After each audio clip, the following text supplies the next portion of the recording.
Авиасейлс. Поиск дешевых авиабилетов.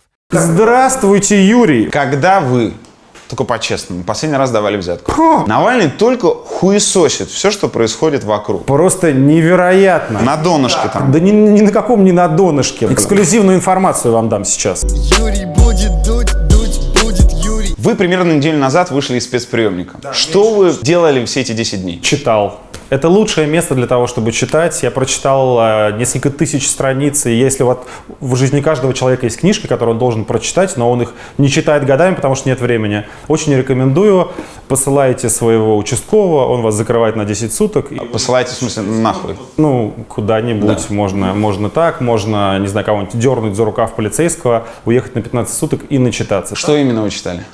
Я, например, прочитал, наконец-то, Дон Кихота. Это, на самом деле, довольно толстая книжка из 2 томов. Все проходят в школе Дон Кихота, но это маленький адаптированный Дон Кихот, а это такая огромная книжка. Я ее прочитал, наконец. Наконец-то прочитал поправку 22. Куча важных, очень толстых книг, которые нужно прочитать. Вот я дорвался, наконец, до них. Кто сидел с вами?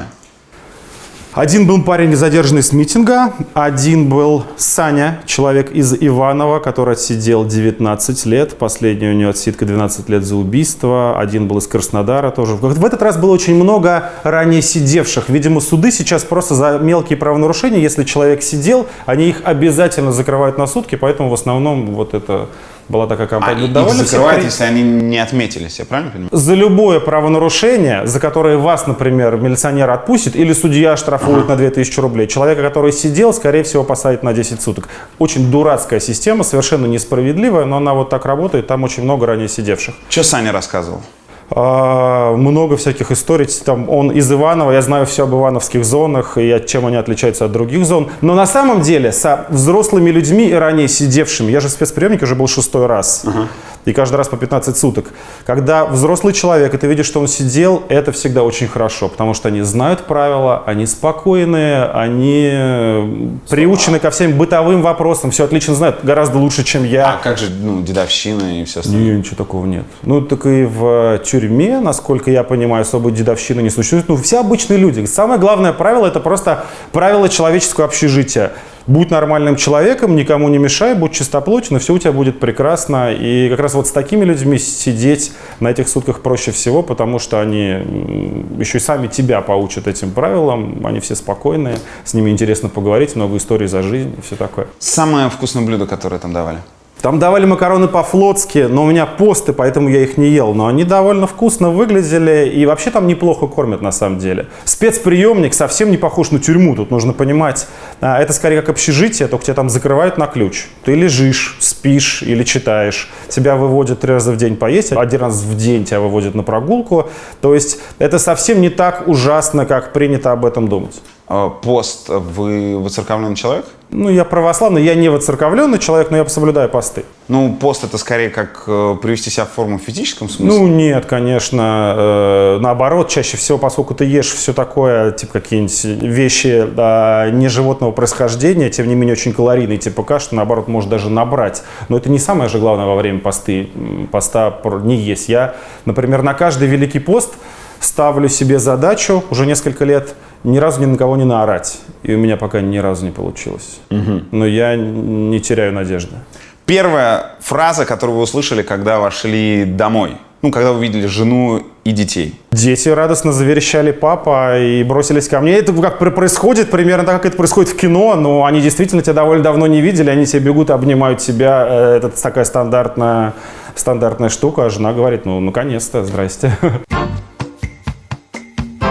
Блин, я тоже так хочу от всех домашних свалить. Только не в спецприемник и не в тюряк. Короче, Тёма, ты же знаешь, что мы с друзьями детства угораем по панк-року. Вот мы выяснили, что этим летом Blink-182, любимая группа нашей юности, бомбит концерты по Европе. А 26 июня они мочат в Роттердаме. Большой-большой сольник для всех местных наркоманов, ну и для нас тоже. Мы возьмем билеты туда. Сделаем это с помощью Авиасейлс, разумеется. Вот их приложуха. Только не очень ранний рейс. Так, этим рейсом мы, скорее всего, опоздаем. То есть точно опоздаем. А вот это нормально. Спасибо, Авиасейлс. Кликайте по ссылке в описании и скачивайте их чудную приложуху. Сколько делался фильм «Он вам не Димон»? Площадь участка здесь 3,7 гектара, а общая стоимость вообще всего поместья 7 миллиардов рублей. Для нас самое сложное и мучительное было именно монтаж. Вот эти все спецэффекты, фильм, если вы смотрели, да, он довольно неплохо сделан с точки зрения монтажа, и все это сделали мы сами. Это все-таки был секретный проект. Мы не могли отдать на аутсорс, мы не могли много людей со стороны привлечь, поэтому делали сами, рисовали, чуть не сошли с ума. Мы не очень хорошо умеем это делать, и это было делать сложно. Все остальное делать мы умеем. Мы умеем делать расследования. В течение полугода мы сняли все эти дачи, мы с квадрокоптерами все облетели. Основа расследования, она была сделана в течение месяца, в течение 3 недель. Просто мы же использовали открытые базы. Росреестр, базы юридических лиц, базу Кипра. Поэтому то, что Медведев, грандиозный коррупционер, использовал схему благотворительных фондов, мы определили там за несколько недель. Ну а дальше нужно было просто все это оформить и доказать. И это уже заняло еще полгода. Бюджет. 415 тысяч рублей. Большая часть этого бюджета — это просто поездки, командировку. Италия сожрала значительную часть этого бюджета. Нужно было поехать же туда снимать виноградник, билеты, гостиницы. Слушайте, у меня вопрос, который меня интересует. Вы снимали объекты, которые непростые. Летит коптер над объектом самыми разными. И что, ни один лесничий, сторож не обратил на это внимания? Это самое распространенное заблуждение. Представляете, если бы мне сказали, я принес бы этот коптер сюда. Он такого размера. Он летит на высоте 100 метров. Вы его даже не увидите. Вы лесничий и даже стоите с ружьем и ждете коптер. Он летит довольно быстро. Его невозможно подстрелить из нарезного оружия. Из автомата в него попасть невозможно. Из какой-то дробью, типа как в утку, в него тоже невозможно попасть, потому что он летит довольно высоко. Кроме того, вы его чаще всего не ждете. Почему сейчас я имею в виду, Путин, Медведев изменили GPS вокруг Кремля? Вы же знаете, вы едете около Кремля, GPS показывает, что вы во Внуково. Почему? Потому что это единственный способ борьбы с коптерами. Его нельзя сбить. Его очень-очень сложно сбить. Мы снимали все эти объекты, их охраняет ФСО. А как они их собьют? С точки зрения журналистики, коротко, если можно ответить, вы считаете это сильной работой? Я считаю, что это большая работа, снабженная всеми доказательствами. А почему в фильме нет ни слова про Элим Палп? Мы упоминаем, ведь некоторые люди, они работали с Медведевым в Элим Палп, и они включены в эту систему. Но мы не ставили задачей расследовать какие-то старые дела Медведева. Я не про это. А что вы тогда имеете в виду? У Медведева, очевидно, вы говорите в фильме, что Медведев живет не на зарплату. Да. Медведев в 90-е, если я ничего не путаю, с 93 по 98 год был совладельцем Элим Палпа. Не совладельцем, он работал там. Он работал, у него было 20%, он был директором Элим Палпа. 20%, то есть, по сути, значит, он дивиденды, 5-ю часть дивидендов он забирал себе. Это компания, у которой сейчас миллиардный оборот и прибыль он мог стать миллиардером еще до того, как заступил Нет, туда. Юрий, это особенность государственной службы, она заключается в том, что вы подаете декларацию. И когда вы становитесь государственным служащим, в своей первой декларации вы показываете все, что у вас есть. И у вас не может быть никаких тайных миллиардов. Вы не можете сказать: ой, ребята, а вы знаете, я же 20 лет назад нашел клад, и в кладе были рубины и сапфиры. Нет, потому что в момент начала государственной службы вы уже задекларировали все свое имущество. И поэтому, если спустя 5 лет у вас появляются дворцы, яхты и виноградники, то вопрос, где ты взял эти деньги? Подождите, он мог их просто в 98-90 году раздать тем самым фондам, которые... Он этого не сделал. В 98 году не существовало этих резиденций, они были построены гораздо позже. И по времени там все совершенно не совпадает. То есть, это просто факт, что Медведев, во-первых, не мог себе позволить купить это все, а второе, он купил это все на благотворительные фонды, именно потому, чтобы нельзя было доказать его такое прямое юридическое владение. То есть вы исключаете, что он был миллиардером до того, как стал... Я исключаю это абсолютно. Кроме того, сам Медведев никогда не говорил, что он миллиардер, и наоборот утверждал, что он всегда был наемным юристом и не занимался бизнесом. Митинги 26 марта. Да. Когда вы поняли, что надо звать людей на улицу? Спустя, наверное, неделю или две, я ждал ответа. Мы выпустили расследование. Это расследование было отличное. Я видел, его смотрят миллионы людей, его обсуждают журналисты. Какие-то люди ко мне подходят на улице и спрашивают про это расследование. Я вижу, что оно всех взволновало и возмутило. 80 миллиардов рублей, ничего себе. Это много. Это много. И как он потратил эти 80 миллиардов рублей, это вызывающе. Да? Вот у нас там есть прекрасное видео из Курской области, где коптер летит и показывает нищету, а потом показывает вот эти роскошные здания. Меня это все, хоть я давно этим занимаюсь, наверное, я поэтому и занимаюсь этим так активно, потому что, несмотря на то, что я вижу постоянно проявление коррупции, каждый раз меня это, говоря откровенно, выбешивает. Поэтому я ждал ответа какого-то. Они должны были сказать что-то, они должны были хотя бы выйти и соврать что-то. Примерно как сейчас они делают. Или просто сказать, вот Навальный вас всех обманул, на самом деле это все детские дома. Или сказать, что Навальный фальсифицировал, и этих объектов не существует, они в компьютерной графике. Или еще хоть что-то. Они должны были хоть что-то сказать. Ведь миллионы людей задают себе этот вопрос. Неважно, они любят меня или не любят. Они этот вопрос задают. И я с этим вопросом шел. Я этого ответа ждал и не услышал, поэтому я просто в один прекрасный день пришел сюда и сказал, давайте митинг, что ли, проведем. Я не ожидал, честно скажу, Ваша что сразу... планка ожиданий, сколько вы думали выйдет народу? Я ожидал, с самого начала, да, когда я написал об этом, я ставил себе такую планку, что если бы во всех городах-миллионниках, в 10 городах пройдут вообще митинги, и будет крупный митинг на 50, на 100 тысяч человек в Москве, это будет очень хорошо, подумал я.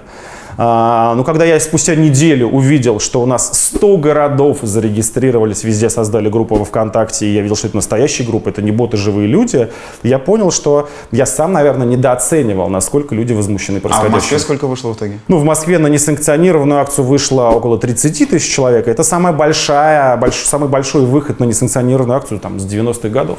Пятиклассники на митинге, это правильно? Но в огромной стране невозможно власть народа. Каждый хочет чего-то своего. Я про город Томск. Правильно. Один человек вышел, я так понимаю, с родителями, он же не сам по себе. И я, в общем-то говоря, не считаю, что у любого пятиклассника или конкретного пятиклассника нет права что-то сказать. Есть пятиклассники, которые интересуются все-таки политикой. пятиклассник, который предлагает изменить Конституцию, это не компрометирует протест? Опять же, мы взяли одного единственного пятиклассника, который был на всех митингах. Понятно, что его все фотографировали, потому что ничего себе, смотрите, пятиклассник на митинге. И поэтому сейчас все без конца обсуждают этого пятиклассника. Я не вижу в этом ничего плохого. Но сказать, что у нас на всех митингах были пятиклассники, это же будет преувеличением, правда? Юрий будет дуть будет Юрий. У вас есть объяснение? 18 мультов просмотров. Да. Почему его не закрыли? Фильм? Почему не придумали А как его можно что-то? закрыть-то? Мы даже купили, там же играет песня American Boy. Мы купили права на эту песню. Дорого стоили? 15 тысяч рублей за 2 песни. Для отвода глаз мы купили American Boy и Russian Girl, чтобы, в общем, не поняли, для чего мы покупаем. Но мало ли. То есть мы сделали все, чтобы нельзя было заблокировать его по авторским правам. А так его за что блокировать? YouTube не блокирует просто так. Поэтому мы очень долго думали над тем, чтобы сделать так, чтобы... Ведь фильм про Чайку, его посмотрело тогда 3 миллиона человек, и его заблокировали по жалобе какого-то фотографа, отеля, хрен знает что. Поэтому в этот раз мы очень внимательно к этому отнеслись. Фильм заблокирован про Чайку сейчас? Его заблокировали, и мы 2 дня потратили, чтобы доказать YouTube, что его нужно разблокировать, они его разблокировали. Но мы потеряли в самую горячую пору 1 миллион просмотров. Юрий будет дуть будет Юрий. 2013 год, митинг в Сокольниках. Я слышу фразу: когда наступит время переворачивать машины... На Болотной это митинг, какой Это Сокольный. Это завершающий митинг моей избирательной... Пардон. Когда наступит время переворачивать машины, я вам скажу. Когда наступит время, а может быть оно наступит, когда я позову вас участвовать в несанкционированных акциях, переворачивать машины, поджигать фаеры или еще что-то. Может быть, такое время наступит. Прошло 3,5 года, и мне хочется задать вопрос. Чьи машины? Мою машину тоже? Нет, не нужно переворачивать вашу машину, но я 26 числа находился в милицейском автобусе, я видел, как люди вытаскивали машины и ставили их поперек проезжей части для того, чтобы этот автобус меня не увез. Я высовывался в окно и кричал, не надо это делать, расходите, но я и благодарен этим людям, хотя при этом они хватали чужую собственность и ставили ее поперек дороги. Но это вещь такая, понимаете? Но при этом мы же видели то же самое 6 мая, когда вы кричали не расходиться, всем оставаться на местах. Да, потому что я считаю, что люди имеют право оставаться на площади. Они никому не грозят. Они ни у кого ничего не отнимают. Они ни у кого не просят никаких там, я не знаю, денег. Они не за бюджетный счет там собрались. Это нормальные, обычные граждане, у которых есть право в их родном городе собраться. Но просто мы очень часто действительно обсуждаем это так, ну зачем они собрались, ведь полиция их хотела разогнать, им нужно было разойтись, зачем же они оставались, зачем же они сдвигали машины. Ну, а если завтра нам скажут, давайте оденьте все намордники. А потом кто-то скажет, ну зачем вы срываете намордники, ну как же, они же куплены за государственный счет, за каждый заплатили 27 рублей. У людей Намордники есть естественные плохо. права. Это правда. И разгонять с Про площади машины. плохо. Ну что про машины-то? Конечно, плохо, что чьи-то машины вытаскивали. Я так понимаю, что эти машины в основном не пострадали. Но Значит ли эта фраза, что когда-нибудь может наступить момент, когда Навальный скажет: пацаны, идем сжигать машины? да. В том числе мою. Ну, я надеюсь, что вашей машины среди этих не будет. Я надеюсь, что все машины, которые сгорят, будут застрахованы. Скажем так, если завтра фашисты напали на Россию, и для того, чтобы остановить их танки, нужно перевернуть машину Юрия. Сейчас немножко с Соловьевым А в том-то и дело, что вы же тоже как бы обостряете этот пример, и вы обсуждаете нечто гипотетическое, а не реальную ситуацию. Нет, я обсуждаю вашу конкретную фразу. Моя конкретная фраза была о том, что не нужны сейчас никакие беспорядки. Я говорил, что, ребята, не нужно. Вот что было тогда в 2013 году? Были фальсификации, которые сделали так, что я, заняв второе место, проиграл в первом туре. При этом мы видели, что Собянин набрал меньше 50% и должен быть второй тур. Передо мной стоят тысячи возмущенных людей. И многие из них, безусловно, выступают за то, что давайте, раз они фальсифицируют, что-нибудь подпалим. Это мысль, которая приходит людям в голову в такой ситуации. И в этой ситуации я говорю, ребята, не надо ничего поджигать и ломать. Возможно, такой момент наступит, и такой момент может наступить. Но сейчас этого не надо делать. Поэтому тут же важна не фраза, но и контекст, правильно? А допускаете ли вы, что вам придется забирать власть в России революционным путем? А что такое революционный путь, расскажите мне. Это насильственное свержение власти. Вот Советский Союз распался революционным путем или революционным? Там было насильственное свержение власти? Или она сама развалилась? Она сама развалилась. Она сама развалилась. Хорошо, и чаще всего она сама разваливается. Украина – это насильственное свержение власти? Нет, я считаю. То есть это было не насильственность, это было насилие, которое совершалось в ходе незаконных действий власти. Янукович начал сначала незаконно разгонять людей, потом их начали стрелять. Все это привело, естественно, к насилию с той стороны, и произошли вот эти события. Но по сути это был совершенно мирный протест. И если власти начинают его разгонять, расстреливать из пулеметов, это они провоцируют насилие, и в том числе любую революцию. Что случилось с нашей страной в 2017 году? Если в 2005 году мирную революцию, мирную демонстрацию в том числе не расстреливали бы, если бы не применялось это насилие, если бы тогда царь не пытался бы оставаться единственным абсолютным монархом в Европе, согласился бы на парламентскую монархию, тогда ничего этого бы не было. Поэтому для России революция сейчас это вообще изменение, в том числе позитивное изменение общественного строя. Но если завтра в России не будет коррупции, это революция? Для меня это офигительная революция. Если завтра в России национальные богатства будут немножко справедливее распределяться, это же вы понимаете, революция. я не про то. Вы сейчас про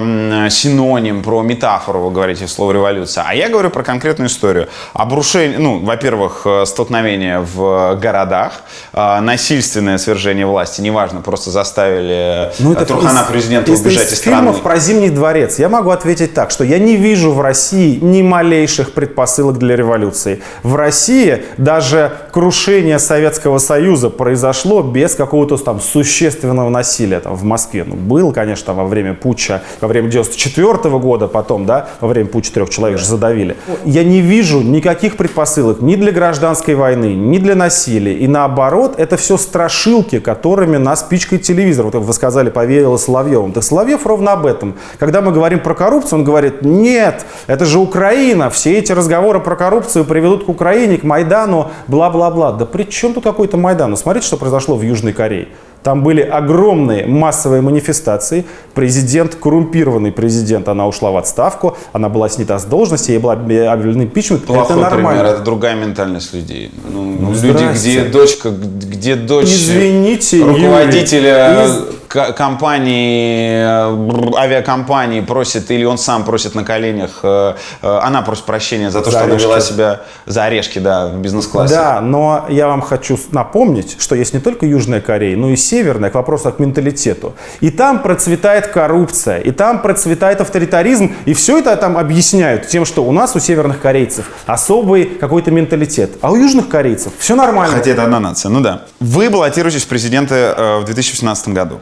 Я знаю много людей, которые уверены, если Навальный становится президентом, в стране наступает 37-й год, потому что половина страны отправляется вот туда. Этих людей мы будем разубеждать, и мы им скажем, что, безусловно, какую-то часть российской элиты нужно вот туда и отправить. Они там и должны находиться, они нарушают закон, и они воруют столько, что по всем законам, не знаю, моральным, людским, юридическим прописано, они, конечно, должны быть наказаны. Но речь о каких-то массовых репрессиях совсем не идет. Конечно, крупнейшие коррупционеры должны быть посажены, но я же не говорю про то, что у нас миллионы учителей задействованы в фальсификациях. Ну, да, сотни тысяч, не миллионы, сотни тысяч. Невозможно же их посадить завтра всех, правильно? И не нужно этого делать. Они будут работать по другим правилам, только правила эти нужно Ну, установить. смотрите, в цепочке коррупционной повязаны все. Да. Все. Коррупция — основа государства сейчас. Как вы будете решать, кого сажать, а кого не сажать? По количеству наворованного? Ну, смотрите, про количество наворованного. Вот врач в районной больнице вовлечен в коррупционную цепочку? Чаще всего да. Да. Он конфетки принимает, или, может, даже на операцию кого-то устроил за 20 тысяч рублей. Да. Много у него наворованного? Ну, Не так много, как прямо у скажем, людей с календарика вашего. Вот да. Поэтому у нас есть коррупция, которая имеет максимальную общественную опасность, которая уничтожает страну. Этих коррупционеров нужно привлечь к ответственности. Всех остальных, которые живут по коррупционным правилам, потому что они вынуждены жить, потому что вот так вот устроена вся Россия, мы им говорим, что, ребята, наступила новая жизнь. Если вы в этой новой жизни будете продолжать брать взятки, то вас посадят. Но, в общем-то, никто не собирается просто, я не знаю, бегать за каждым там, врачом, учителем или даже за каждым чиновником средней руки и начинать его трясти. Для этого мы внесем закон о незаконном обогащении. Если выяснится завтра, что у чиновника, у которого зарплата была 1 000 000 рублей, обнаруживается дача за 20 миллионов рублей, мы ему говорим: парень, либо объясняй, либо мы возбуждаем уголовное дело. Это и есть критерий. Когда вы, только по-честному, последний раз давали взятку? Ну, наверное, когда я был еще студентом и ездил на машине, я не отрицаю, что у меня, конечно, были эпизоды, когда я гаишникам платил. То есть это какие-то 90-е годы. И после этого никогда? А зачем? Мы нарисуем нимб. У нас Да не надо рисовать нимб. есть такая.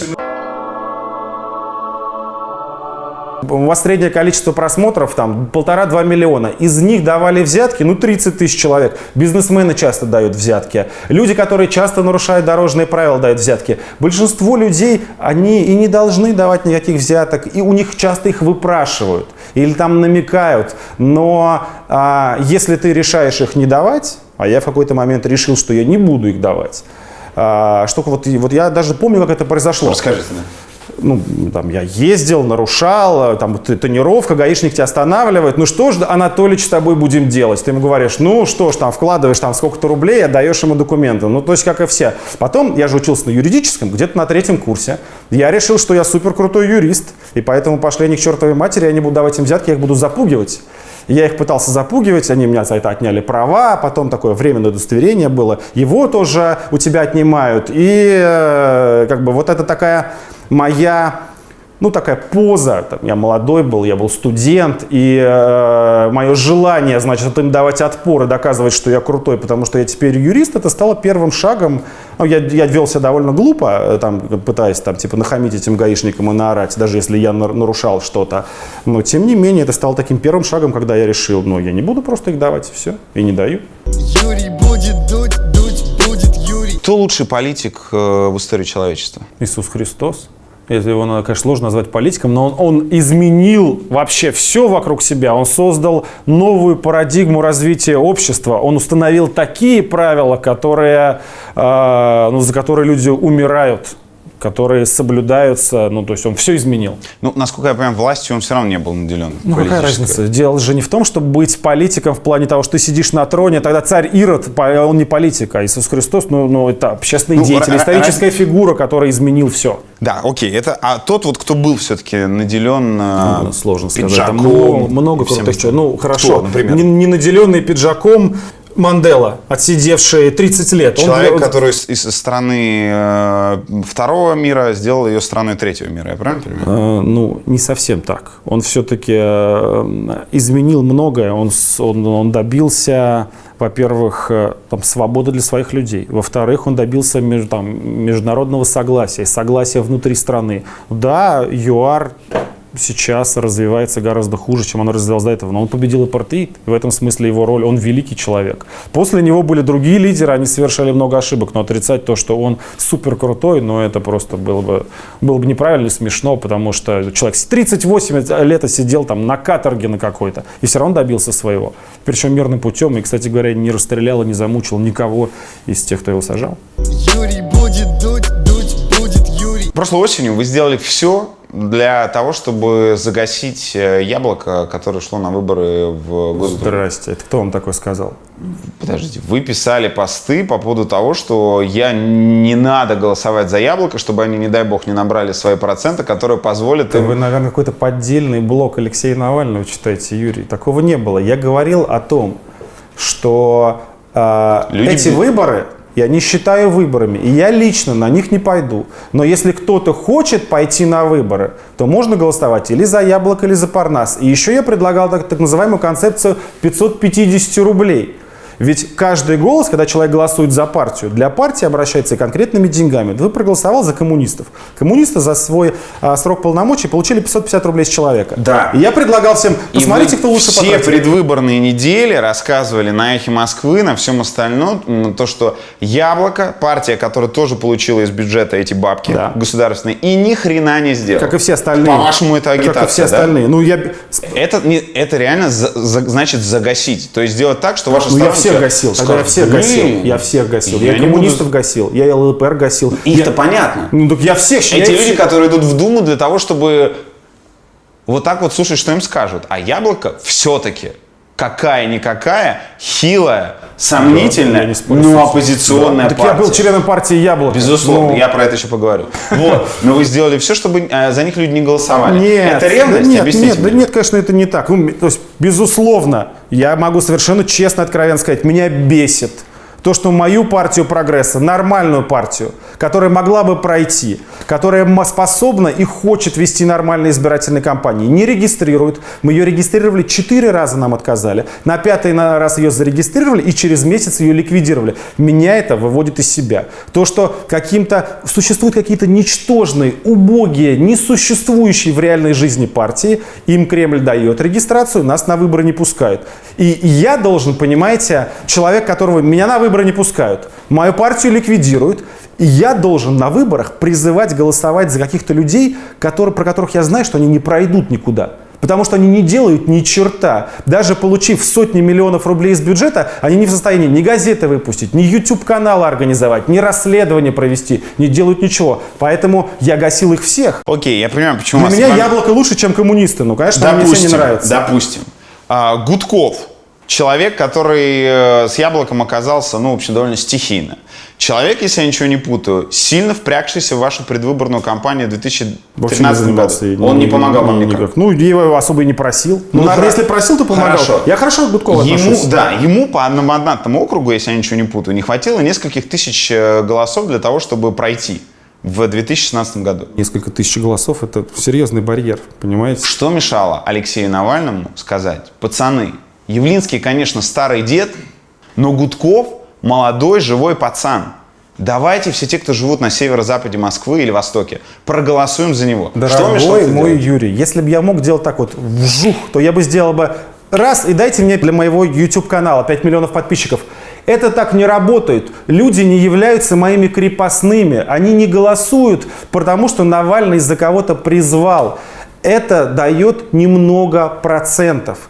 А ему вот ровно столько не хватило. На донышке там. Да ни на каком не на донышке, блин. Да ни на каком не на донышке. Он проиграл, как и проиграли все остальные. И многие проиграли, потому что нормальных кандидатов, в том числе наших, не пустили. А самое главное, но у меня есть отношение к этим выборам.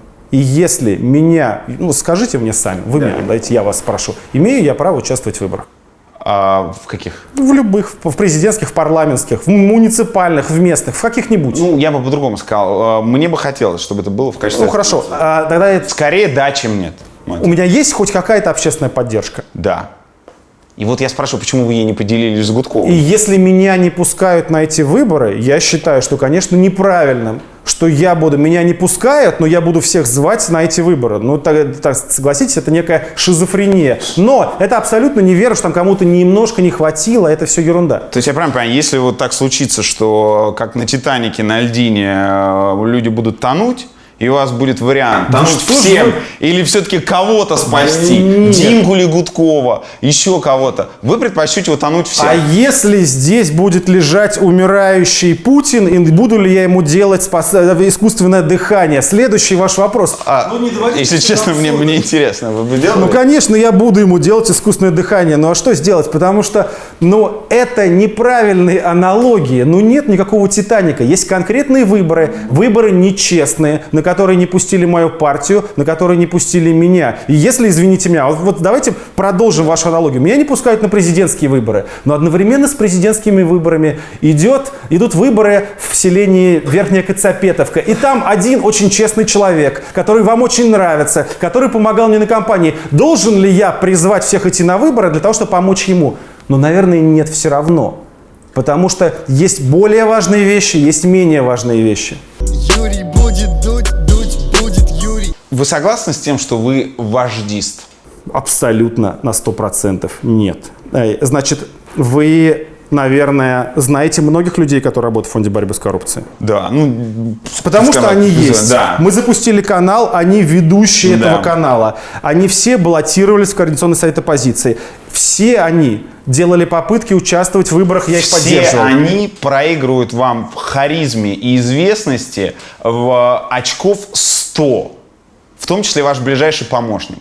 Мы делаем все для того, чтобы они тренировались. Но это же вещь лидерская. Вот завтра, возможно, появятся какие-то люди, с которыми я выйду на дебаты, вы их организуете. И я проиграю эти дебаты, но если сейчас получилось так, что я выигрываю, я же не только обгоняю, мне приятны ваши слова про харизму, давайте так, я же, наверное, не только сотрудников ФБК обгоняю по харизме, но и некоторых лидеров системных партий. Давайте другую аналогию. Вы называли как-то Явлинского политиком вождистского типа. Да, он меня исключал из партии. В принципе, понятно почему. Но даже вот этот вот самый политик вождистского типа, на этих выборах у него вот в этих там 15 или скольки номерах партии был как минимум Шлосберг, как минимум Гудков. Так Шлосберг член партии «Яблоко». Да, но даже рядом с этим вождистом есть какие-то люди, про которых можно сказать, что вот кто они, что они делают, что они говорят. В основном остальное серая масса, безусловно. Но приведите хоть один пример человека рядом с вами. Вы разве не были недавно в эфире Соболь? Нет, пока нет.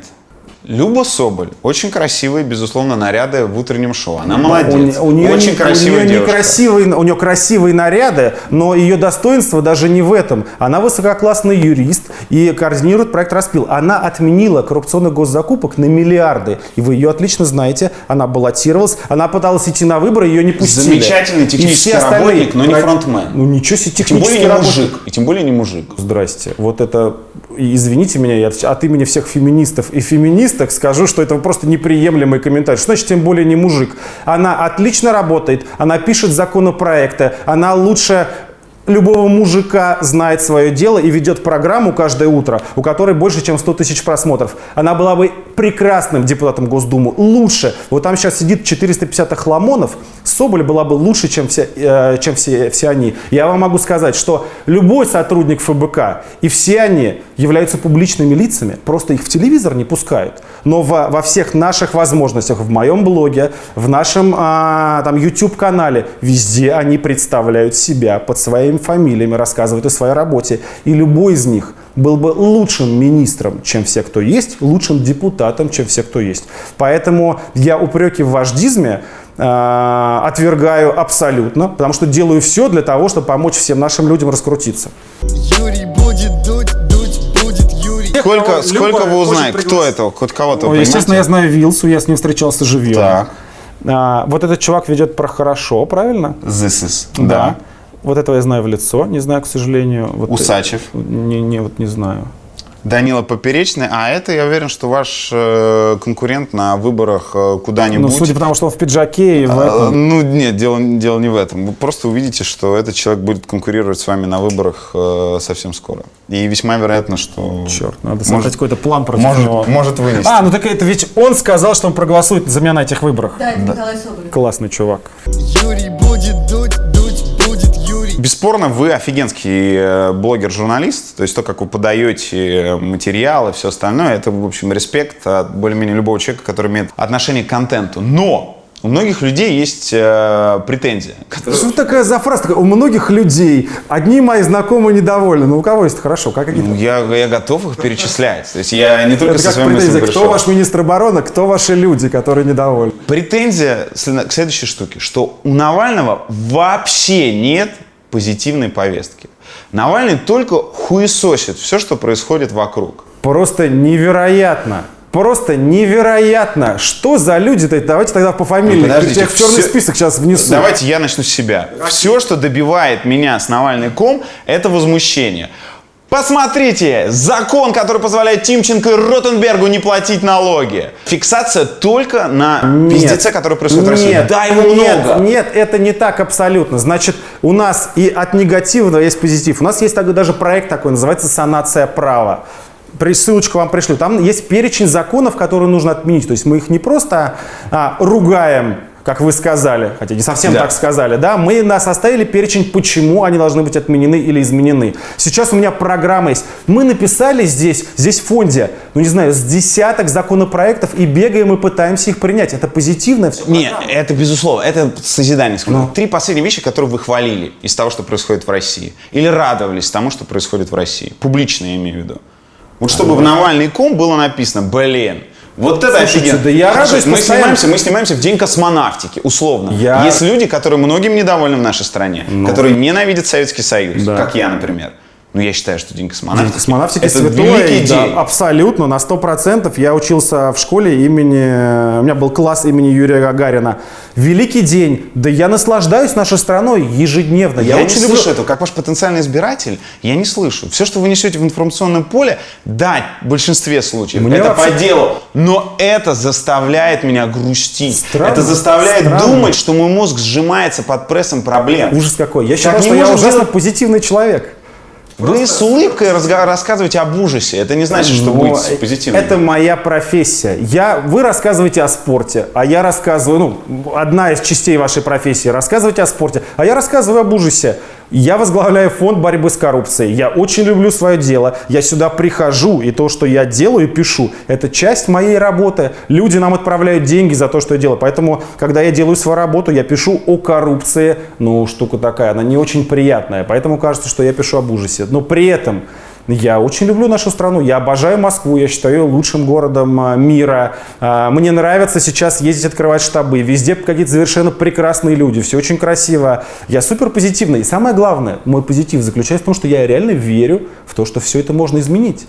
В отличие от многих, которые хотят от меня позитива, но при этом мне рассказывают, да блин, с этим народом ничего нельзя. Ментальность у нас другая, не такая, как в Южной Корее, говорит мне Юрий Дудь. А я считаю, что ментальность у нас нормальная, и это мой позитив. Я не говорю, что у нас плохая, я говорю, что она Другая. А я считаю, что у нас ментальность такая, которая позволит нам победить коррупцию. Но это же позитивно. Вы Позитивно. националист? Многие меня называют так. Причем Либеральная часть общественности часто называет меня националистом, не националисты называют меня часто либерастом, свой среди чужих, чужой среди своих. Все эти идеологические клише, они просто неприменимы. У меня есть один пункт программы, который принято считать националистическим. Введение визового режима со странами Средней Азии. Я вообще не вижу здесь ничего националистического. И со странами Закавказья.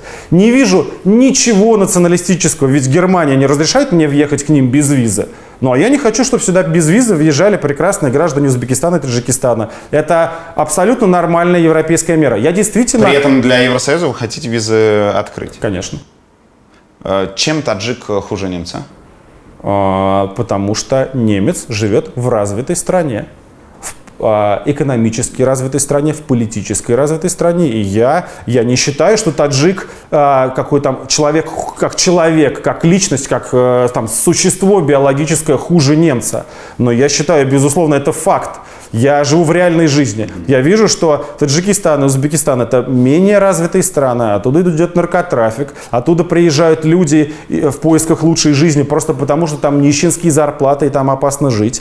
И, безусловно, мы должны ввести хотя бы визовый режим, чтобы контролировать миграционную ситуацию. А вы никогда не думали, что еще чуть-чуть и стену надо будет ставить в том числе и от Германии, учитывая, какое количество беженцев там получает Да, но документы? беженцы не бегут в Россию. Я смотрю на реально, опять же, что обсуждать гипотетические вещи? Я смотрю на реальный миграционный поток и вижу, что сюда из Германии, в общем-то, никто не бежит. Да? Наши люди, русские, бегут в Германию, сюда приезжают в огромном количестве приезжие из стран Средней Азии. В этом нет ничего хорошего, потому что мы должны контролировать миграционный поток. Давайте перечислим эти страны. Значит, Средняя Азия — это Таджикистан, Узбекистан, Киргизстан. Закавказье — это Азербайджан, Армения. С грузинами? С Грузией сейчас визы есть, поэтому их не нужно вводить. Там визовый режим сейчас существует. Как вы будете решать? Казахстан забыли. Еще с Казахстаном визы? Да, я считаю, что нужно вводить. Я знаю все, что вы скажете. Я знаю все, что вы скажете, что там высокий уровень жизни, что оттуда не едут мигранты и так далее. Но, тем не менее, должна быть нормальная миграционная политика. Основа нормальной миграционной политики — введение визового режима. С Казахстаном проблем нет. И было бы глупо утверждать, что они есть. Но, тем не менее, эти мигранты, они могут въезжать через Казахстан. Поэтому, да, я считаю, что визовый Это режим... логично, да. Как вы будете решать кавказский вопрос внутри матушки Руси? А что вы называете кавказский вопрос? Я называю, давайте конкретный пример. Давайте. Рамзан Кадыров, верный пехотинец Владимира Путина. Там все верные пехотинцы. Допустим, в 2018 году вместо Путина приходит Навальный. И вы серьезно думаете, что он будет с вами ладить? Значит, любой губернатор в России, и тем более губернатор в Кавказской республике, это верный пехотинец. Все они обеспечивают 99%. Да, и в Кемерово 99%, и в Мордовии обеспечивают 99%. Не надо думать, что Рамзан Кадыров более верный пехотинец, чем какой-нибудь губернатор Меркушкин. Это первое. Второе. Кавказским республикам и кавказский вопрос для меня ничем не отличается от российского вопроса, просто там все еще хуже. Там еще ниже зарплата, там еще больше коррупция. Но посмотрите, сейчас по всей стране идет протест дальнобойщиков. В основном там основное ядро — это Махачкала, это Дагестан. И как там власть борется с этими дальнобойщиками, с работягами несчастными? Их там просто арестовывают, их избивают. Кавказ нуждается в том, в чем нуждается Россия, только еще сильнее. Это прекрасный предвыборный лозунг. Да это правда. Понятно. Жизни. Еще раз, как вы будете встречаться и обсуждать проблемы с Рамзаном Кадыровым? Значит, Рамзан Кадыров в первую очередь должен быть проверен на причастность к убийству Немцова и к другим преступлениям. Его деятельность должна быть расследована. Это первое, что должно быть сделано в отношении Рамзана Кадырова. Он же сам там заявляет: расследуйте меня. Просто его никто не расследует. Обратите внимание, вот недавно был процесс, один очередной день по процессу по убийству Немцова, и там спросили следователей ФСБ, оперативников ФСБ: а вы выезжали, такой Геремеев, родственник Кадырова, и почему же вы не провели обыск у него в квартире? Они сказали: а вот мы пришли, там было закрыто, мы постучались, нам никто не открыт, и мы ушли. Вот у меня несколько раз были обыски в квартире. Это происходит совсем иначе. Ты не открываешь, а потом я слышу визжание пилы, да, и вижу, как дверь в квартиру мою начинает пилить. Никто даже не занимается этими расследованиями. Оно должно быть осуществлено в отношении Рамзана Кадырова в том числе. Все кавказские лидеры, текущие и следующие, они всегда будут непростыми людьми, всегда с непростой ситуацией. Но договариваться с ними нужно исключительно на основании закона, как и со всеми остальными губернаторами. Юрий будет дуть, дуть будет Юрий. Я смотрю все ваши интервью, и про приватизацию, когда вы говорите, про то, что надо, чтобы они сверхкомиссию платили, сверхкомпенсацию и все остальное. У меня полное ощущение, что вы не уважаете капитализм.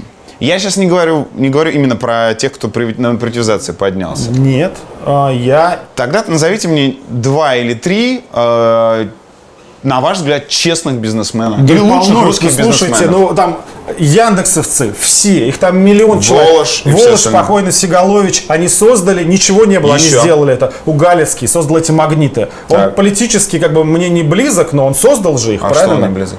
Ну, Он ничего не говорит политически. Он ничего не говорит политически. Нет, но он не как-то дает любит интервью уже. власть. Он не дает интервью уже Ну, тем много более, лет. значит, тогда... Возможно, чтобы не сказать. Еще больше он мне в этом смысле нравится. Ну, есть всякие строители, довольно Какие? омерзительные политические, но они хотя бы что-то новое создали. Есть все эти люди, которые... Что, 1000 микрорайонов вокруг Москвы у гандошев инфраструктуры. Это плохие, среди них есть и нормальные, которые что-то построили. По крайней мере, они не приватизировали. Мобильная связь, ее не было в Советском Союзе, она полностью заново создана, поэтому это все... Многие из этих бизнесменов, безусловно, жуликоватые, они дают взятки, но они бизнесмены. А эти, ну какие они бизнесмены-то? Они Тинькофф. просто присосались к этому. Я ничего не знаю про Тинькова, но мне сложно сказать. Я вижу только его такой образ медийный, слабо понимаю, что они там за бизнес, ничего не могу сказать просто.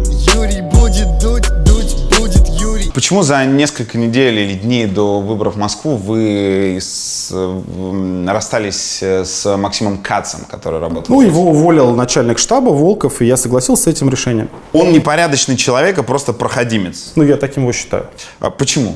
Просто... Ну, потому, такой он жуликоватый, он все время врет, он все время это лжет. эмоциональная оценка? Нет, Или примеры эмоции, есть этого? есть эмпирический опыт взаимоотношения с какими-то людьми. Вот у вас, наверное, есть какой-то знакомый, которого вы считаете жуликом и проходимцем. Да, но я могу привести примеры, почему я так считаю. Ну, и я могу привести примеры, просто не имеет смысла сейчас это все подробно рассказывать. Но я считаю человека непорядочным. Кроме того, его ряд воззрений, в том числе на коррупцию, делает политическое сотрудничество с ним невозможным абсолютно. Ну, например, мы делали расследование по Лексутову и находили его какую-то недвижимость. А он говорил на это, просто этот чиновник, он использовал лазейки в законодательстве. Для меня это неприемлемо. То есть люди, которые считают, что чиновники могут использовать лазейки в законодательстве, чтобы прятать свое имущество от нас, со мной не могут работать никогда. Вот и все. Вы сказали, что решение принимал глава вашего штаба Леонид Волков по каким-то причинам. И вы не знаете этих причин. Ну, я знаю, потому что он считал, что он плохо работает. После этого девушка Максима Каца Ой, я даже не хочу, это написала... смешно. Надо обсудить. Ну, давайте Нет, обсудим. нет, Хорошо, нет, давайте. Надо обсудить. Перемоем Она всем написала, сейчас да, мы не стесняемся этого. Она написала, что увольнение произошло из-за женщины. Поскольку у Кати с Максимом возникла некая химия, а Леонид Волков подкатывал к Кате, и там она вашу цитату передавала, что вроде как хотела ее трахнуть. Она отказывалась. Это ваш диалог был с Катей. Значит, к счастью, к большому счастью, во время избирательной кампании я ездил по районам Лианозово, Марьино, Мневники и выступал перед избирателями. Я проводил встречи с избирателями, я вел такую работу. Поэтому вся какая-то вот эта возня, она меня не затронула, она меня и сейчас не интересует. Я своему начальнику штаба доверяю. Он вновь мой начальник штаба. Я вижу его отличную работу много лет. Он управляет уже сейчас огромным коллективом. Работают там уже сейчас сотни людей. Будет работать тысячи людей. Он прекрасный человек. Я знаю его жену, я знаю его детей. И я в эту вот всю херню не верю и верить не собираюсь, потому что я верю делам, а не тому, что пишут кто-то в интернете. Ну, мало ли там что написано. Кто-то, это девушка, которая занималась диджиталом Навального перед тем, Много кто занимался диджитом и Навального, но я вас умоляю, это большие коллективы. В больших коллективах всегда есть какие-то конфликты, это неизбежная вещь. Я смотрю на большую картину, я смотрю на результаты, я смотрю на то, как работает человек, как к нему относится в коллективе. Вот и все. Чисто теоретически, насколько вы в этом смысле европеец, sexual harassment в европейском смысле, он может быть причиной для увольнения человека? Внутри нашего коллектива, Да. Ну, конечно, да. Если бы вы Волкова за этим застали, вы бы уволили? Значит так, если бы такая жалоба поступила Я бы не стал рассматривать ее сам. Мы бы, наверное, теоретически сделали что-то вроде комиссии. Я бы устранился от решения этого вопроса. Но если бы реально была бы жалоба, кто-то пришел и сказал, что меня не дают прохода, харасят и домогаются, безусловно, это было бы рассмотрено и какие-то были бы выводы по этому поводу сделаны. Это вопрос не то, что европейский, не европейский, это практика. Люди должны к друг другу относиться по-людски. И если там кто-то страдает в коллективе, то мы должны с этим что-то сделать. Я сам в эти личные взаимоотношения лезть не собираюсь, у меня работа своего. Юрий будет дуть, дуть будет Юрий. Я когда сюда заходил, видел, что человек в ньюсруме ковырялся в компьютере. Было полное ощущение, что он на предмет жучков смотрел. Мне показалось? Мы не проверяем даже офис на предмет жучков, потому что это бессмысленно. В соревновании с ФСБ они ставят, а мы снимаем, мы проиграем. Мы несколько раз проверяли офис, это довольно дорого на самом деле. Да, сколько это стоит? Это стоит под 100 тысяч рублей. Я не могу сейчас точную цифру сказать, но когда мы проверяли это, я помню, что это было довольно дорого. Вот недавно был рейд, когда у нас украли всю технику, офис был блокирован несколько дней, и здесь все время люди даже ночью ходили, мы видели там в окна. Поэтому сколько они здесь поставили жучков и камер, мне даже сложно сказать. У них было много времени, они могли их вмонтировать таким образом, что их сложно найти. И мы даже не собираемся тратить деньги на то, чтобы это все искать, потому что у нас, во-первых, нет этих денег, а во-вторых, на самом деле ничего сильно секретного у нас здесь не происходит. Юрий будет дуть, дуть будет Юрий. Сколько стоит предвыборная кампания президента РФ?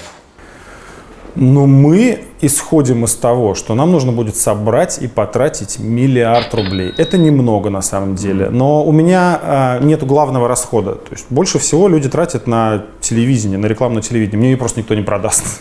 Поэтому здесь происходит сильная экономия. Но 1 миллиард — это та сумма, которую мы соберем с людей. Вот нас отправляют сейчас пожертвования, средний размер пожертвования 700, что ли, рублей. Несколько десятков тысяч людей. Мы понимаем, что такую сумму, 1 миллиард, мы соберем с людей. Сколько вы сейчас уже собрали?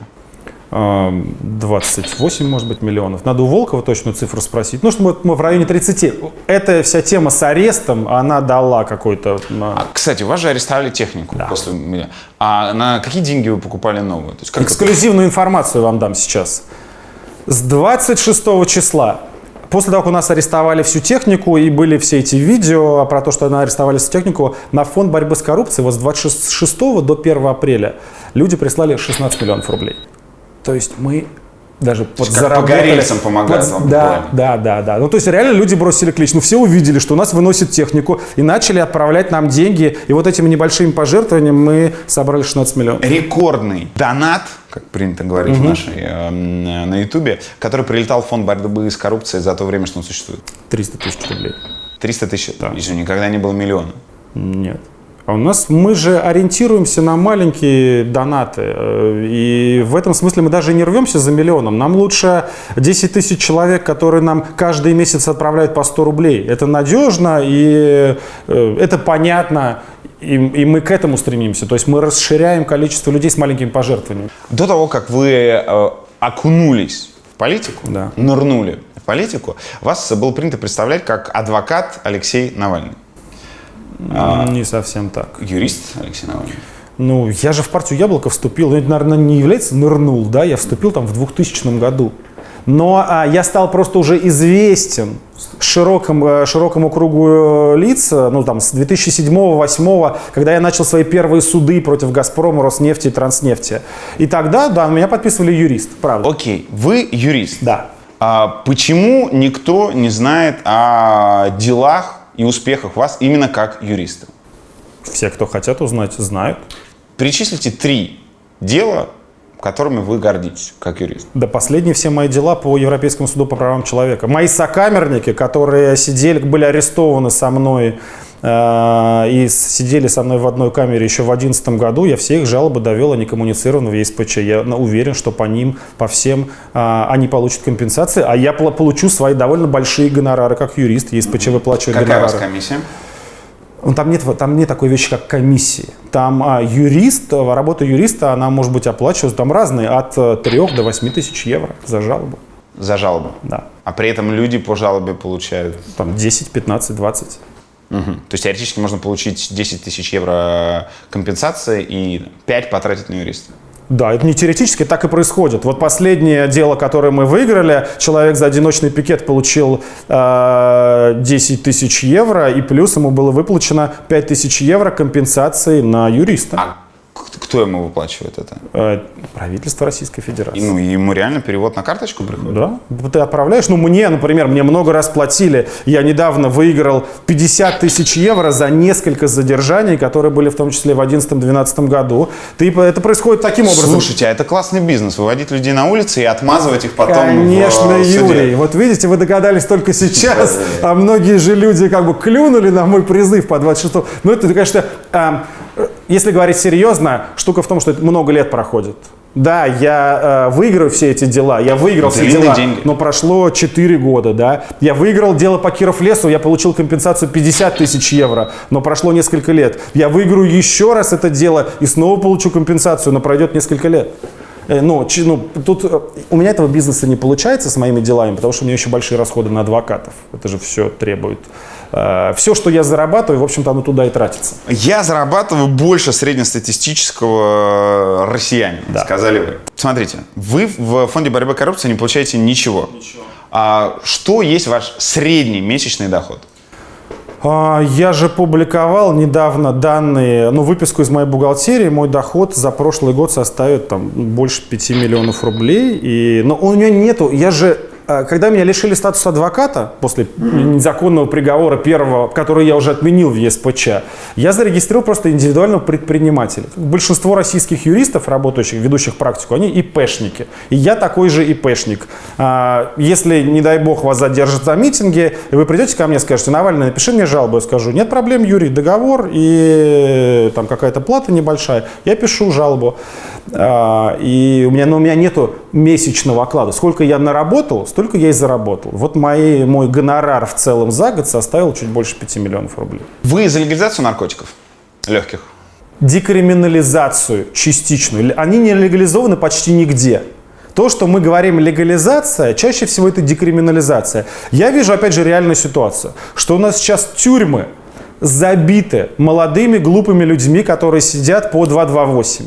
За минимальное количество наркотиков им ломают жизнь, их сажают на 5 лет. Это безумие и глупость. Большую часть этих людей нужно выпустить, а сажать реальных наркоторговцев. За минимальное количество личное употребление нужно перестать сажать, как это происходит сейчас во всех нормальных странах. Ну что сажать-то? Вот я сидел на 15 суток. Ко мне, как это называется, заехал парень. Он отсидел 5 лет за полграмма гашиша. Он отслужил в армии 2 года, после чего вышел из армии. Вы, я вижу, переживаете насчет чего-то. Вот каждый перекладывает на себя. И вот ему сейчас 24 года. Абсолютно невымышленный, реальный человек лежал со мной на соседних нарах. 24 года. Он под вот этим надзором, его должны ночью проверять. Он никуда не имеет права уехать. Ему сложно устроиться на работу. Зачем это все? Чего добилось общество, посадив его на 5 лет? Возможно, за тем, что в условной Тамбовской области люди будут покупать траву, не только бухать водку, но и запивать ее Я точно не хочу сейчас выступать никаким апологетом марихуаны. Я против наркотиков, это зло, с ними нужно бороться. Когда вы, кстати, употребляли алкоголь... Алкоголь или марихуана? Марихуану не употреблял вообще. Никогда. Но алкоголь является гораздо более опасным наркотиком, вызывающим гораздо более быстрое привыкание, чем марихуана, например. Опять же, это не то, что в пользу марихуаны, но у нас алкоголь продается везде. Просто везде. Это опасный наркотик, находящийся в свободной продаже. И в этом смысле, когда мы сажаем людей за менее опасный наркотик на 5-7 лет, то это выглядит безумием. Как вам Массимо? Что? Вы второй раз попадаетесь на эту историю. Массимо Каррера. Тренер, который вот-вот сделает чемпионом только не вопросы про спорт. Якобы любимую команду. Она моя, я еще раз говорю, я болельщик Спартака. Но теоретически, если меня сейчас спросите про фамилии футболистов, я не назову вам ни одной. Алексей, я не очень интересуюсь футболом. Смотрите, есть люди, которые привыкли вас видеть человека, который не пиздит. Да я честно говорю вам. Но в Сокольниках, тут я уже не путаю. Меня спросили, какая у тебя любимая команда, за какую команду болеешь? Почему вы не признаетесь, что это был политтехнологический инструмент? Нет. Самая популярная команда в России. И вы говорите, что вы за нее болеете. Я вынужден признать, да, я болею за Спартак. Ну, во-первых, в Москве есть много других команд. Они по популярности проигрывают примерно как Волков вам, а может быть и сильнее. Она почему самая популярная? Потому что это такое самоопределение москвича. За кого болеет москвич? За «Спартак». И я, когда как москвич, меня спрашивают, за кого болеешь? Я говорю, за «Спартак». Я не смотрю футбол, ну, очень редко, когда какие-то там главные матчи. Если не спрашивать, умоляю, про фамилии, я не знаю. Я не знаю никого из них. Но теоретически я болею за «Спартак». Если мне придется надеть какую-то там спортивную майку, на ней будет написано «Спартак». Но больше за этим ничего не стоит. То есть я честно такой вот болельщик лох. Ну, то есть майку ЦСКА вы не наденете? Нет, наверное, я буду в спартаковских. Да я никакую не надену, но если просто я буду обязан надеть какую-то, я одену спартаковскую. Юрий будет дуть будет Юрий. Вашей дочери сейчас 16 лет? 15. 15. Это взрослый человек. Как у нее выстроены коммуникации с одноклассниками, ровесниками и со всеми остальными? Ну, как у любого подростка, насколько я понимаю. Как у нее она не очень-то пускает меня смотреть, какая у нее там коммуникация, но она обычный подросток. Ну, что ей друзья говорят по поводу того, что делает батек? Ну, насколько я понимаю, ее скорее все поддерживают. Когда случаи были, что меня арестовывали, но она была поменьше, к ней подходили там учителя какие-то. Я каждое 1 сентября хожу в школу. Провожаю ее и Захара, сына моего. Там школьники, которые постарше подходят, тоже что-то говорят, поддерживают, фотографируются. Но никому не нравится, опять же. Это не нравится школьникам, это не нравится взрослым. Поэтому, когда мы занимаемся тем, что боремся с коррупционерами, негодяями, это должно нравиться всем нормальным людям. У вас есть самый сложный разговор с женой на предмет политики? Нет, она очень поддерживает меня. Невозможно заниматься тем, чем я занимаюсь, если твоя семья и в первую очередь жена не поддерживают на 100%. У нас очень близкие, почти идентичные политические взгляды, и в этом смысле она даже может быть более радикальна, чем я по каким-то вопросам. Она меня поддерживает. Мы обсуждаем политику постоянно, но у нас нет с ней споров. Юрий будет дуть будет Юрий. У нас есть что-то вроде, не что-то вроде, у нас есть блиц. Давайте. Но для вас его не будет. Потому что для вас мы хотим сразу же перейти от всех вопросов, которые есть в блице, к финальному вопросу, который завершает каждую нашу Главный программу. вопрос. Оказавшись перед Путиным, что вы ему скажете? Я спрошу у него, почему он управляет страной вот так, почему он выбрал коррупцию как основу политической системы. Ведь есть много других форматов. Я с ним бы хотел обсудить, почему он делает это все. Ведь, наверное, очевидно, он хочет оставаться у власти подольше. И есть много вещей, которые он мог бы сделать завтра, чтобы облегчить жизнь людей. И мне интересно, например, почему он сейчас грабит этих несчастных дальнобойщиков, бедолаг и работяг, чтобы отдать больше денег Ротенбергу? Честно скажу, необъяснимая же фигня. Для чего? Эти дальнобойщики бастуют. Если бы их оставили в покое, и Ротенбергам бы не стало хуже, а Путину бы стало лучше. Я бы расспросил именно об этом. Зачем ты делаешь такие неправильные и непопулярные вещи? Чем тебе так дорог олигарх Усманов и недороги рабочие какого-нибудь Лебединского или Михайловского ГОКа, получающего копейки? Чем тебе так близки твои друзья по дачному кооперативу «Озеро», что они все миллиардеры, а в большинстве даже крупных городов России у людей зарплата по 19 тысяч. Вот об этом я спросил. Я реально не понимаю. У меня нет, я не рисуюсь сейчас. Возможно, он ответит вам, что, Леш, когда ты придешь к власти, если ты придешь, твои друзья также будут жить. Я знаю, что нет. И я знаю, что в большинстве нормальных стран не так происходит. И не должно так происходить. И это попытка доказать мне, что извращение, оно лучше нормальности. Но нормальная эта ситуация обратная. Мы же понимаем, что рано или поздно Россия это все победит. И будут сначала люди, а потом олигархи. И оно и сейчас могло бы быть прямо сейчас. Прямо сейчас нужно простые вещи же сделать. У него Единая Россия, ему все подконтрольно. Несколько нормальных законов прими, людям станет немножечко полегче. Почему ты этого не делаешь? Почему ты восстанавливаешь Пальмиру и не восстанавливаешь Воронеж? Вот вопрос. Расскажите, вы моделировали же такую встречу? Вы представляли, что она может произойти? Как часто это бывает? Когда я мечтаю о встрече. Думаете. Мечтаю не то слово. Думаете. У меня постоянный внутренний диалог с этой властью. Когда я читаю об очередном дегенератском законе. об очередной налоговой инициативе, об очередном коррупционном деле, конечно, я часто представляю, что бы я у них спросил, чтобы они мне ответили. Одна из проблем моей деятельности заключается в том, что, поскольку политика выжжена, я не участвую в дебатах. Я в них участвую, но это очень редкая для меня вещь, да. И я их проигрываю в голове, чтобы они могли мне сказать, что я бы сказал. Это довольно часто такая игра просто, игра разума. У нас подарки дарит гость. Что вы готовы сегодня подарить, разыграть для наших подписчиков? У нас есть уточка, которая стала одним из символов расследования по Медведеву. Она снималась в фильме, если посмотрите внимательно, там на заднем плане она стоит. И бутылка Кагора вина Медведева. Вот на том самом винограднике в Анапе добывает виноград и делает это вино. И оно тоже снималось в фильме. Я там такой художественный ход, я ходил и держал его в руках. Мы сделали 25 дублей, наверное, как я с ним ходил. То есть вот тоже вино из фильма.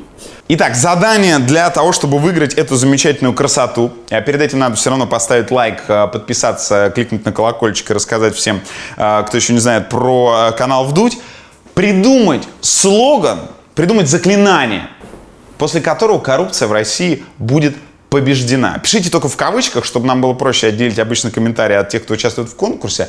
Референс простой. Например, «коррупцию». И вот так вот взмахнуть палочкой. Ваши варианты. У кого будет самый веселый, лихой, забавный комментарий, количество лайков не влияет на то, победит или нет, он получит вот эти сумасшедшие призы. Алексей, спасибо. Спасибо огромное.